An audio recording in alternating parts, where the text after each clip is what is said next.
Bonjour à tous. Un homme retrouvé en possession d'une carabine, de drogue et de plus de 60 000 euros en liquide. C'est ce qu'a découvert la brigade anticriminalité dans un appartement de Talent lundi dernier. C'est un chien spécialisé dans la recherche de stupéfiants qui a orienté les forces de l'ordre lors d'une opération de contrôle.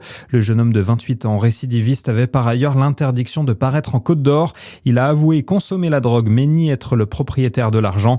L'homme a été déféré au parquet. Un nouvel accident sur les routes côte-d'oriennes provoque 3 km de bouchons. Une voiture hollandaise a fait une impressionnante embardée, percutant la glissière de sécurité et terminant sur le toit. L'accident est survenu hier vers 15h30 sur l'A31 au niveau de Gilly-les-Citeaux en direction de Dijon.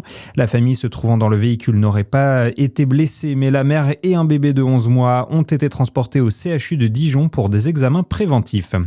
Le musée de la Résistance et de la déportation de Besançon, de nouveau le théâtre d'un salut nazi. Cette fois, c'est un homme de 55 ans qui en est l'auteur, mais ce cas est loin de représenter un fait isolé pour le musée qui a connu son 13e geste de la sorte depuis le début de l'année, soit près de 5 fois plus qu'en 2025. Et la ville ne compte pas en rester là, Zachary Brault. Oui, la mairie de Besançon et son musée de la Résistance recherchent les meilleurs moyens pour éviter que les saluts fascistes se reproduisent.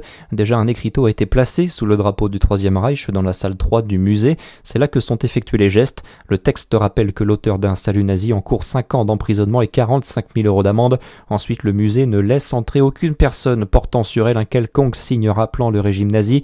Enfin, c'est tolérance zéro pour la mairie. Elle porte plainte à chaque fois qu'un individu est surpris en train de faire le geste interdit. Notons que si aucun profil type ne ressort, les auteurs sont en majorité de jeunes visiteurs.